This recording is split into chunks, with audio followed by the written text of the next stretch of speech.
बच्चों, स्वागत है आपका आज की इस वीडियो कक्षा में। मैं प्रदीप कुमार, शिक्षक आरबीआई स्कूल सांडी चितरपुर, आपका स्वागत करता हूं। आज की इस कक्षा में बच्चों हम पढ़ेंगे कक्षा 9 के गणित में पहले चैप्टर संख्या पद्धति के बारे में। बच्चों है प्राकृत संख्याएं, जिनसे हम काउंटिंग करते हैं, गिनते हैं, उनको हम लोग कहेंगे प्राकृत संख्याएं। ये संख्याएं 1, 2, 3, 4 से शुरू होकर के इन्फिनिटी तक जाती है। दूसरे नंबर पे बच्चों पूर्ण संख्याएं। पूर्ण संख्याएं साधारण शब्दों में कह सकते हैं कि प्राकृत संख्याओं में हम अगर जीरो को शामिल कर दें तो वो हमारी पूर्ण संख्याओं का बन जाएंगे। तो देखो पूर्ण संख्याएं होल नंबर कहां से शुरू होंगी? 0, 1, 2, 3, 4, 5, 6, 7 से इन्फिनिटी तक जाएंगे। तीसरा नंबर है बच्चों हम लोग का पूर्णांक। पूर्णांक क्या होता है? पूर्णांक कहां से शुरू होता है? पूर्णांक माइनस इन्फिनिटी से लेकर के शुरू होगा, -3, -2 इस तरह करते करते 0 आएगा, फिर 1, 2, 3, 4, 5, 6, 7, 8, 9 सो इन्फिनिटी तक जाएगा। ठीक है, यहाँ पर देखेंगे कि धनात्मक और ऋणात्मक पूर्णांक है। एक चीज यहां से हमको क्या निकल के सामने आता है कि शून्य ना तो धनात्मक और ना ही ऋणात्मक पूर्णांक है। बच्चों आप इस चीज को हमेशा ध्यान में रखें, परीक्षा की दृष्टि से भी ये बहुत महत्वपूर्ण है कि शून्य ना ही एक धनात्मक पूर्णांक है और ना ही एक ऋणात्मक पूर्णांक है। ठीक है, पूर्णांक आपको समझ में आ गया है। आगे देखते हैं परिमेय संख्याएं। किन संख्याओं को हम परिमेय संख्याएं कहेंगे? जिन संख्याओं को हम p/q, p/q के रूप में लिख सकते हैं जहां q 0 के बराबर नहीं होगा तथा p और q सह अभाज्य है। सह अभाज्य है मतलब को प्राइम है, जिनका कि एक के अलावा और कोई गुणनखंड या फैक्टर नहीं है। तो यहां पर p और q दोनों क्या है? पूर्णांक है। ठीक है, उदाहरण के तौर पर हम देख सकते हैं कि -25 को हम लोग लिख सकते हैं -25/1। देखिए -25 भी है, इसको p/q के फॉर्म में हम लोग लिख पा रहे हैं, जहां पर -25 और 1 दोनों ही क्या है? पूर्णांक है। ठीक है, उसके बाद 2/5, इसको भी हम आसानी से लिख पा रहे हैं p/q फॉर्म में। 3/7, -5/9, इस तरह के आपको उदाहरण आप खुद से भी तैयार कर सकते हैं। अगला नंबर है बच्चों अपरिमेय संख्याएं। जिन संख्याओं को हम p/q के रूप में नहीं लिख सकते, है ना। पहले तो क्या था कि हम लोग को जिन संख्याओं को p/q के रूप में लिख सकते हैं। अगला जो है कि जिन संख्याओं को p/q के रूप में नहीं लिखा जा सकता है उन्हें हम अपरिमेय संख्याएं कहेंगे। उदाहरण के तौर पर लेते हैं √2, √3, √11, पाई इत्यादि। बच्चों पाई भी एक अपरिमेय संख्या है, इस चीज को भी आपको ध्यान में रखना है। कई बार उदाहरण एग्जाम में भी पूछे जाते हैं कि इनमें से कौन एक अपरिमेय संख्या है, और आपको विकल्प के तौर पर वस्तुनिष्ठ प्रश्न में पाई दे दिया जाता है। ठीक है, तो इसको आपको परीक्षा की दृष्टि से भी याद रखना है कि पाई एक अपरिमेय संख्या है। आपके मन में अब सवाल आता होगा कि क्या 25 भी एक अपरिमेय संख्या है? उदाहरण के तौर पर हम देख लेते हैं 25 को बच्चों हम लोग क्या लिख पाएंगे? 25 का जो स्क्वायर रूट होता है वो होता है 5, है ना। तो यहां पर हम देखें कि 5 तो रूट में नहीं है, रूट 25 है, लेकिन 5 रूट में नहीं है। अतः 5 एक क्या है? यहाँ पर हम लोग को एक पूर्ण संख्या मिल जाएगा, पूर्णांक मिल जाएगा। इसका मतलब है कि जो ये तो रूट में नहीं हुआ, ये रूट में नहीं हुआ, तो हम उसको लिख पाएंगे ये हमारा अपरिमेय संख्या नहीं है। कहने का मतलब है कि जिनका भी स्क्वायर रूट अगर हम निकाल पाए तो वो अपरिमेय संख्याएं नहीं होंगी। आइए बच्चों अब हम देखते हैं कि सभी संख्याओं में, जिन संख्याओं के बारे में अभी हमने पढ़ा है, प्राकृत संख्याएं, पूर्ण संख्याएं, पूर्णांक, परिमेय संख्याएं, अपरिमेय संख्याएं, इन सभी के बीच में किस तरह का एक संबंध है।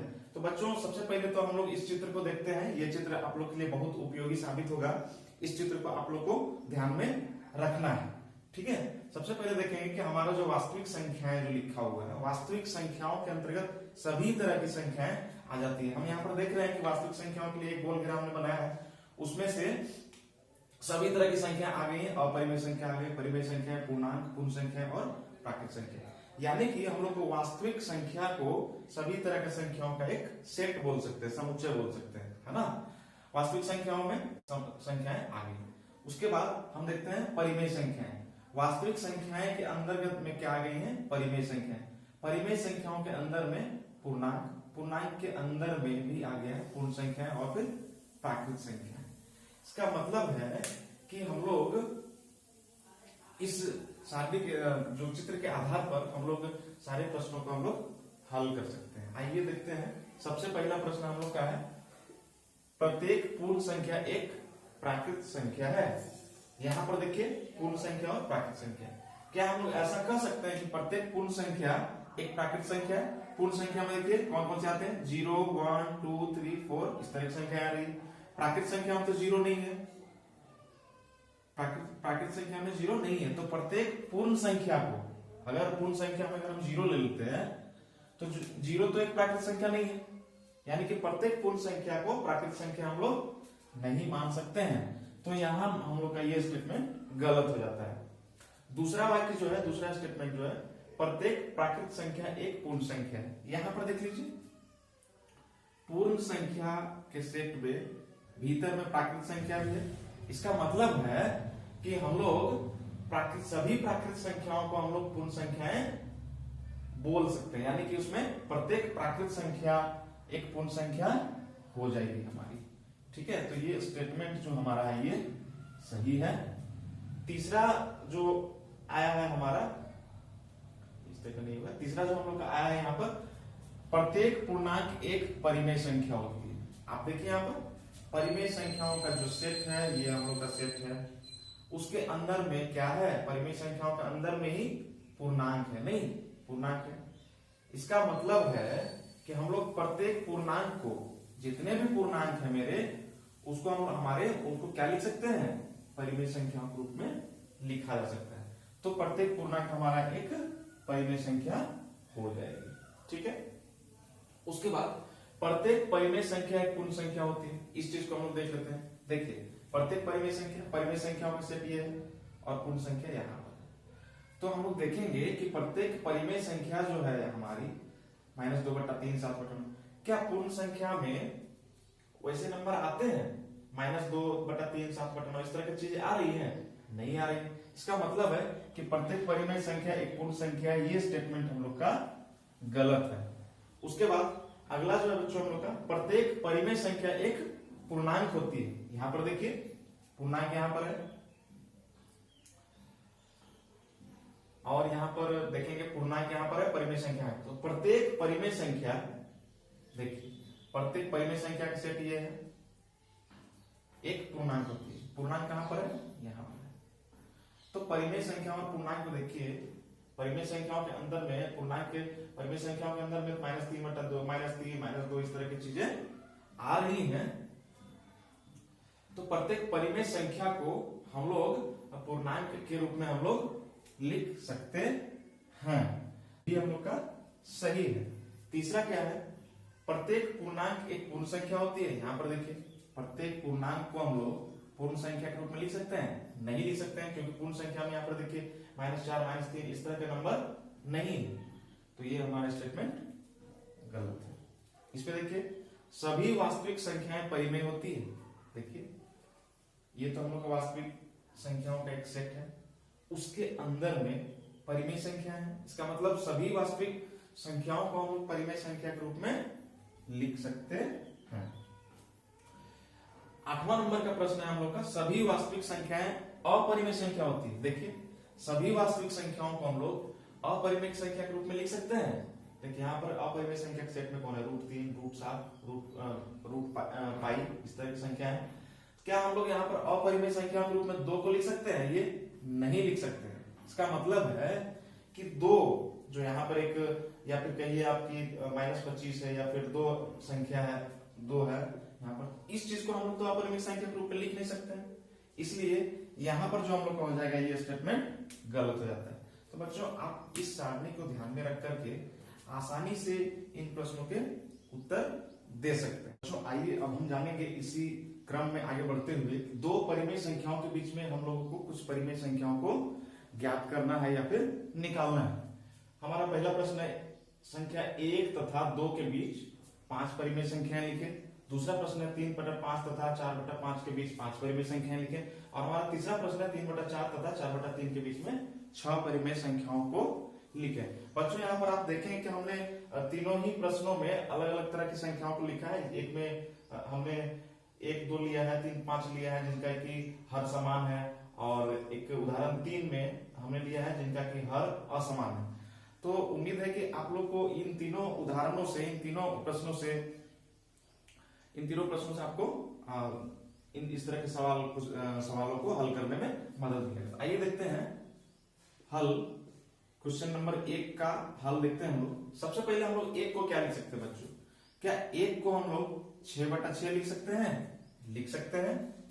साथ ही साथ और हम लोग लिख सकते हैं 2 को क्या लिख सकते हैं? 12/6 लिख सकते हैं। ऐसा हमने क्यों किया? ध्यान देना है कि परिमेय संख्याओं को लिखते हुए हमें हर को समान रखना है। हर को समान रखने के कारण हम लोग को एक आसानी हो जाएगी। और देखते हैं क्या इस तरह की आसानी हम लोग को हो पाती है। तो 1 को हमने लिखा है 6/6 और 2 को लिखा है 12/6, ऐसा लिख सकते हैं। अब 6/6 तथा 12/6 के बीच की संख्याएं कौन कौन सी हैं उसको हम लोग लिखिए। कौन कौन सी है देखिए। 6/6, 6 के बाद क्या होगा? 7/6, 8/6, 9/6 और 10/6, 11/6, है ना। तो यहां हमने देखा कि आसानी से हमने इन संख्याओं को लिख पाया है। 1 2 3 4 5 परिमेय संख्याओं को हमने बहुत ही आसानी से हमने लिख दिया है। अब आते हैं हम लोग दूसरे प्रश्न की तरफ। दूसरा प्रश्न जो हमारा है उसका हल कुछ इस प्रकार का होगा। 3/5 तथा 4/5 की बीच में 5 परिमेय संख्याएं लिखें। क्या बच्चों हम लोग 3/5 को ऐसा लिख सकते हैं? अगर हम 5 से गुना कर दें ऊपर और नीचे तो कोई फर्क पड़ेगा नहीं, है ना। यहाँ पर हो जाएगा 15/25 तथा हम लिख पाएंगे 4/5 को क्या लिख पाएंगे हम? 4/5 को लिख सकते हैं 4 ऊपर नीचे 5 से गुना कर देता हूं मैं, हो जाएगा 20/25। तो यहाँ पर आप देख पाएंगे कि हमने 3/5 को लिख दिया है 15/25 और 4/5 को लिख दिया है 20/25। तो हमने ऐसा क्यों किया है? हमने आसानी के लिए किया है कि आसानी से हम परिमेय संख्याओं को प्राप्त कर सकें। यहाँ पर देखिए आप कि दोनों के हर 25/25 समान है, इसे हम लोग आसानी होगी। हम लिखेंगे अब 15/25 तथा 20/25 के बीच की संख्याएं, बीच की परिमेय संख्याएं कौन कौन सी होंगी? देखिए 15/25 के आगे लिख सकते हैं 16/25, 17/25, 18/25, 19/25, 20/25। आप और भी संख्याओं को लिख सकते हैं, है ना। तो हमने 15/25 तथा 20/25 के बीच की परिमेय संख्याओं को लिख दिया है 1 2 3 4 5 संख्या। 15/25 को भी हमने क्या लिख सकते हैं? 3/5 और 20/25 को क्या लिख सकते हैं? 4/5। यानी कि 3/5 और 4/5 के बीच की संख्या हमारी ये परिमेय संख्या है। 3/4 और 4/3, 4/3। तो हम लोग ऐसा कर सकते हैं 3/4 नीचे हर है, हर को तो चूंकि हमको समान करना है। आपने पिछले कक्षाओं में भी पढ़ा होगा कि हर को किस तरह से समान किया जा सकता है। हम क्या करते हैं कि उनका जो एलसीएम होता है वो कितना होता है? 4 × 12। तो हमको यहाँ पर 12 करना है ना। तो 12 करने के लिए 4 को हम कितना से गुना कर सकते हैं? 3 से गुना कर सकते हैं। अगर हमने नीचे गुना कर दिया तो ऊपर भी गुना करना होगा। इसको क्या लिख सकते हैं? 9/12। यानी कि 3/4 को हम क्या से लिख सकते हैं? 9/12। अब इसका भी हमको हर समान करना है क्योंकि यहाँ पर हर 12 है। इसको क्या कर सकते हैं? 4/3 को हम 4 से गुना कर सकते हैं क्योंकि हर मेरा 12 आएगा, ऊपर में भी 4 से गुना कर दिए, ये हो जाएगा मेरा 16/12। अब 3/4 को क्या लिख सकते हैं? 9/12। 9/12 तथा 4/3 को क्या लिख सकते हैं? 16/12 के बीच की परिमेय संख्याएं, है ना। परिमेय संख्याएं कौन कौन सी है? देखिए कौन कौन सी है? 9/20 के 10/12 लिख सकते हैं, उसके बाद 11/12 लिख सकते हैं, 12/12 लिख सकते हैं, 13/12 लिख सकते हैं, 14/12 लिख सकते हैं, 15/12 लिख सकते हैं, है ना। और 16/12 जस्ट इसके आगे आता है। तो हमको तो क्वेश्चन में दिया गया 6 परिमेय संख्याओं को लिखना। हम देख लेते हैं 1 2 3 4 5 6। इस तरह से बच्चों हमने छह परिमेय संख्याओं को 3/4 तथा 4/3 के बीच की छह परिमेय संख्याओं को आसानी से लिख दिया है। तो बच्चों ये आशा करता हूं कि ये टेक्निक आप लोग को बहुत ही पसंद आई होगी और ये इस तरह से आप अपने किताब के बहुत सारे प्रश्नों को हल कर सकते हैं। बच्चों आज की कक्षा